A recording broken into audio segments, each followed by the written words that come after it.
Good day mga ka-JT sa Akalam at good morning nga pala po sa inyong lahat. Ito po, wala po akong maka-Marites ngayon. Siyempre ngayon malapit na po yung piyesta. Ayan, nakita ko si Adrich. At shoutout nga pala po kay Pisan Kadyo Bernard Sensil at kay Sir Gilbert Aguirre, kay Mrs. Aguirre, at kay Elvis Pualagaya, kay Jason Membrot, kay Soiti Manalo, kay Edwin Inolba, kay paring Anoy, paring Alord Javier, paring Joseph Katapang, at kay paring Eugene Palentino. At dito po mga ka-JT, siyempre wala po ako nakita mga Marites. Umaga po ngayon, back to basic tayo. Ito po yung siyempre pag wala po tayong drive at wala po tumawag sa atin para magpa-drive. Basic po tayo, balik sa normal na realidad, DJT sa Akalam. At dito po, pagdaan ko po sa may resort namin, wala pa po ako nakikita mga naliligo, magtatrabaho lang po yan, pero summer na po at nagbakasyon na sa tanghali po. Marami po mga naliligo dyan mga patan. At yun, isang naman dyan, Derwin, Luzon. At yan, paglampas ko po dyan mga ka-JT, medyo siyempre chill-chill lang. At yun, may bandaritas na po tayo. Abot na po rito. Hindi ko po alam kung didiretso po yan hanggang 5. Dito po, siyempre, Purokdos po ito mga ka-JT. Ayan, nakita nyo naman po, may bandaritas na po tayo. Nung nakaraan last year, nakaraan na nga, di siyempre, yung last year na piyesta, ay ano po yan, yung tawag dito mga salbabida. Dito po yan, paglampas po natin, nadaan natin si Kuloy Eric.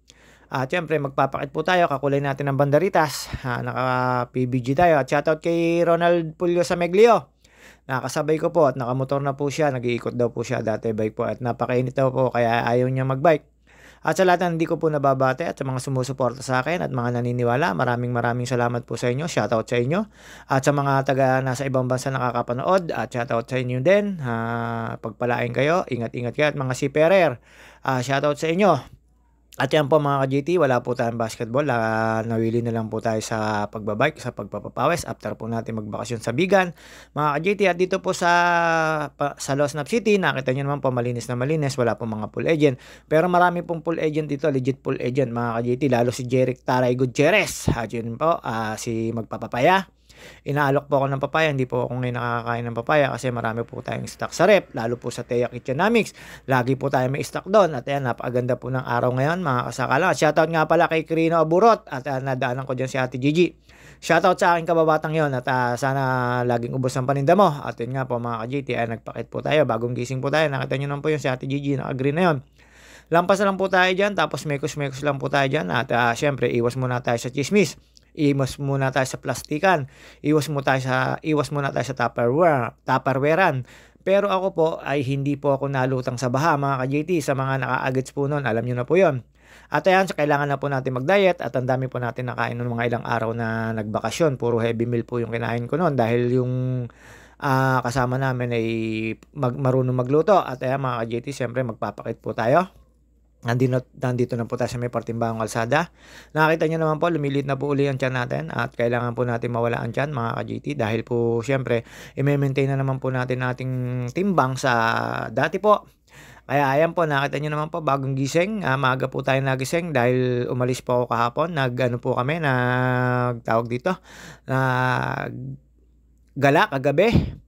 At yun nga po, last night ay medyo kumain po tayo ng daddy soup, mami soup po sa Henlin Slex. Ang kasama ko po doon ay si Ate Sian at si Ginginir. Tuwan-tuwa ang Ate Sian ko, nakagala. Yun nga po mga JT, saglit lang po kami at umuwi na rin po kami. At syempre, nightlife ba tawag doon? Hindi, basta gala lang po. Alam naman po natin, sa edad natin ito, kailangan natin ang life ay maging masaya lang, wag anuhin ng problema, basta chill-chill lang po. Ayan mga kasakalam JT, meron po akong mga nakasabay dyan, medyo nawawala na po ang bilbil natin at medyo malaki na po yung damit nating suot dyan. At yun nga mga JT, after ko po dyan, eto na po tayo sa may papanik po ng Picard, after po na makalampas po tayo sa ahon na yan. Marami na po ako nakikita nagja-jogging dyan.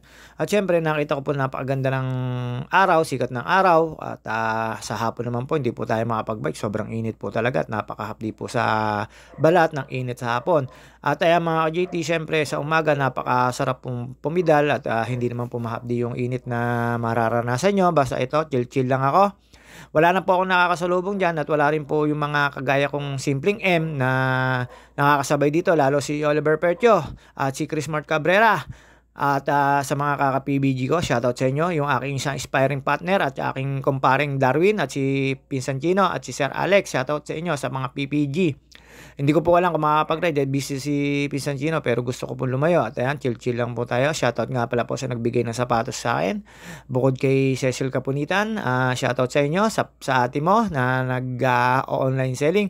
At yung nagbigay po ng New Balance ko, si Heidi na nasa albang bansa mo yun, basta nasa US po lahat yung nagbibigay sa atin. Siyempre, mabait po tayo, mga nag-i-sponsor. At yan mga ka-JT, siyempre tumambay po tayo dyan. At nakita ko dyan si tatay, yung 72 years old na going 73 na napidal pa po dyan. Mga kasakalam JT at naon po dito. At ang gamit ay road bike. Idol ko po talaga si tatay. Lampas na po tayo dyan mga kasalubong ko po si tatay dyan na lagi namin kausap dati ni Pinsan Chino before pandemic and after pandemic. Sa totoo lang po mga ka-JT na ang tagal-tagal ko na po nagbabike pero syempre tayo hindi naman makapag-upgrade ng sobrang ganda ng bike basta nakakatakbo lang, saktong-sakto lang ang pera. Ayan si tatay, naka-green na yan, nakasalubong ko at good morningan ko pa yan. Kakilala na po tayo mga taga Mayundon po yan, pagkakalam ko si tatay Mayundon o Maas, basta lagi ko po siya nakakasabay. At dito po mga kasakalam JT, nandito na po tayo sa Grotto, Mount Makiling po ito. Hindi naman po may iba yung mga natin. Siyempre dito may peace of mind. Katatapos ko lang po magmarites nung nakaraang araw. Siyempre tayo kailangan po natin ng peace of mind. Dito po wala akong naririnig. Hindi po malakas ang sagap ng tenga ko rito. Wala pong wifi ang tenga ko rito. Naka-off po ang wifi ko rito mga ka-JT. Wala po tayong masasagap dito kundi huni ng ibon at huni ng mga kuliglig. At yun nga po mga ka-JT, minsan nag-aantay po talaga ako dito may dumaang white lady or meron ako makitang diwata. Wala po tayong makitang diwata. Ayun nga po, nakikita kong diwata ay diwata parisan. Inay ko po, joke lang po mga ka-JT. At dito po, sa lahat po ng mga nanalo na local o national na botohan, congrats po sa inyo. Walang samaan ng loob. Move on po tayo sa mga natalo at sa mga nanalo.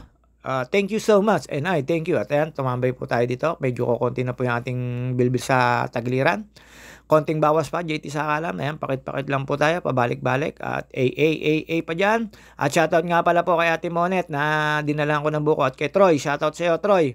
Yung kakaawas lang, galing ako sa kanila. At yun nga po, pag after ko po rito, mamimili naman daw po kami. Sabi ng isa kong ate na Marites, si Ate Janet, isang A naman dyan. Tambay-tambay lang po tayo dyan sa may grotto na yan. Upo-upo lang, pakit-pakit lang. Wala po tayong marinig kundi huni ng ibon at huni ng kuliglig. Malayong-malayo po tayo sa Maritisan ngayon. Malayong-malayo po tayo. Si JT Sakalam, hindi po ngayon chismoso. Shoutout nga pala sa kay Elvis po Lagaya ulit, kay Buneng, kay Kiam Villanueva, sa lahat ng tropa, kay Makoy, sa 241, kay Jenny, kay Kuya Eleng, kay Buddy, sa lahat po ng tropa natin, si Ayi. At wala po kami ngayon ride ngayon mga ka-JT, mga kasama ko sa ride. At busy po si Pinsan Gino. At kay Pinsan Leslie, kay Pinsan Oyen, kay Bex, shoutout sa iyo Bex. At maraming salamat sa mga admin ng mga group, lalo po sa Sugot Siklista at saka sa I Love Laguna, tapos Iloilo Siklista at bahala na si Batman sa pag-approve ng mga share ko po. Maraming salamat sa inyo. Very appreciated. At shoutout nga pala po sa mga tropa natin at mga nasa ibang bansa. Ingat po kayo lagi at huwag kayong maging malungkot. Pwede nyo po akong requestan kung saan nang pwedeng ridean, pero wag naman po sa malayo at wag po tawid dagat at wag po tawid eroplano. Napakahirap po isa kayang bike. Basta dito lang po sa Luzon kung kakayanin. Okay lang po mga ka-JT sa lahat po ng mga kababayan ko na nasa ibang bansa at nasa barko. Ingat po kayo palagi, konting tiis lang, hanap buhay yan. At ito po mga ka-JT, after ko pong pumahinga, dito naman po ako pumunta sa may puntang Forest 2. Hindi po ako nakapunta ng Forest 3 kasi kalahati lang po yung binike ko. Papanik lang po dito sa medyo mataas na to, kaya Forest 2 lang. Pero kung diniretso ko po, Forest 3, joke lang po sa mga kagaya ko pong joker, maintindihan po yon. At mga kasakalam, mga ka-drive ko, mga ka-bike, mga ka-motor, ka-driver, ka-biyahe, pampasaherong jeep, ingat-ingat po kayo. Meron po ako nadaan sa may maanos na hindi naman po siyempre inaasahan, aksidente, talaga pong dumarating yun. Ayan, ayun nga po, ay karambola po, hindi ko po alam kung tatlong sasakyan ba o dalawang sasakyan. Basta nakita ko po, UP lang po yung mga nasa huling bumangga. Hindi po maiiwasan sa national road yun, wala pong magaling na driver. Sa pagkakaalam ko po sa aking pananaw, wala pong magaling na driver, mapangakarerista o mapalokal na driver o kung saan man. Ang aksidente pag pumasok po at lumapit sa atin, wala po tayong magagawa, hindi po tayo makakaiwas. At ito po syempre mga ka-GT, ito na po tayo sa Forest 2, hindi na po tayo didiretso, kakaliwa po tayo dito sa favorite kong dinadaanan na sa silong nakaparada yung mga sasakyan. At after ko po ritong makapagpahinga at tumambay pa po uli ako doon sa may tower. At doon po ako duman sa may isang tower na sa may papuntang UP Gate. Ayun nga po mga ka-JT, dito kaliwa lang po tayo. Kaya Forest 2 lang po yung sinasabi ko, hindi po Forest 3. Pag Forest 3 po, diretso po tayo doon hanggang doon sa may isang office po doon at isang school. At kaya mga ka-GT, after ko po makapagpahinga doon sa may tower, dito na po tayo dumaan sa maliit na tower, sa gitna po sa may papalabas ng UP Gate. At marami po ako nakita dyan mga nagja-jogging. At yun nga po mga kasakalam JT, uulitin ko lang po sa inyo, ang paalala ko lang, pag nasa kalsada po tayo, konting hinay at konting lamig ng ulo, haba ng pasensya, at tapos kailangan lang po natin maging mapagbigay. At ito po mga ka-JT, dito po sa Oblation, dito po ako dumaan at favorite ko po ito. At dito kaliwat kanan na po yung room ng mga UPI. Nakita nyo naman po, meron ako nakita nag-scooter. Yung po ay pwedeng hiramin dito. Basta pupunta po ata kayo sa head office ng guard o sa guard mismo sa gate. Hindi ko po alam kung paano mga panghiram po ng mga bike dito at mga scooter na pwede nyo naman pong gamitin. Hindi ko po alam kung may bayad o wala. Basta pagkakaalam ko po ay libre po yon. Tapos meron po ako nakikita ditong dalawa na jeep mga ka-JT, pero malit lang po siya. Parang pang dito lang po yon. Hindi ko po alam kung saan service yun. Ayan, basta dire-diretso lang po tayo dyan at naglakad po ako dyan sa may gitna na yan. Yung isang tower na yan, na dito po sa may main gate yan. Pwede dadaanan po lahat ng mga estudyante na mga nagko-commute, mga naglalakad, mga nagja-jogging, at in front of UP Gate yan. Dito po mga ka-JT, meron po dito sa gitna na yan na fish pan at ayan, syempre magpapakit po tayo. Walking lang po tayo kasi hindi na po pwede ditong pumidal. Marami na po nadaan ditong mga estudyante, mga nagja-jogging, mga individual, tama po ba 'yan? Bahala na kayo mag-correct mga ka-JT sa kalam. At yun nga po, pag after ko po rito, nang pauwi na po ako, dumaan lang po tayo sa San Antonio de Padua, sa aming mga kagaya kong Katolik na syempre hindi maring di tayo dadaan magpapasalamat kay Ama. At yan, nakasalubong ko po dyan, may mga estudyante po at mag-walking. Kagaya po niyan, estudyante po yan, nag-aaral po yan. Makikita nyo po yan doon sa may baker na minsan doon sila nagre-review. Minsan doon sila tawag dito, yung parang event.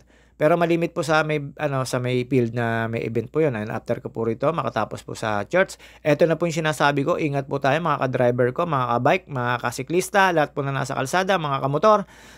Palagiin po natin maging mapangunawa at mahaba ang pasensya, maging mapagbigay sa mga ka-driver. Konting resyunsyonan, hayaan na at wala naman po mawawala sa atin. At ayan po yung sinasabi ko sa inyo na nadaanan kong aksidente, po ng konting traffic, pero siyempre may mga pulis na po. Hindi naman po talaga may iwasan niya, makikita nyo po yan. Hindi ko po alam kung ilang sasakyan, basta nakita ko na lang po, 3 sila nagkaharambola. Hindi ko po alam kung damay yun nasa likod, kaya mga ka-driver ko, ingat-ingat po tayo sa pagmamaneho.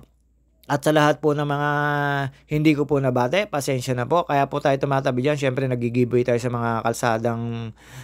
Sa mga nasa hulihan ko kasi siyempre medyo traffic. Kailangan natin mapagbigyan yan dahil sarado yung isang way na kalsada. Tama po ba yung sinasabi ko? Bahala na po kayo mintindi sa akin. Ayan po yung nakita ko pong aksidente. Ayan, nakita nyo naman po, piyaot po yung huli. At yung unahan po ng isang kotse, piyaot din po. At sa mga hindi ko po nababate, pasensya na po kayo. Medyo minsan nahirap tayong mag-overvoice. At ayun nga po mga ka-JT, hanggang dito na lang po muna tayo. See you on my next video. This is JT Sakalam. And I thank you. Nagpakit pa tayo hanggang huling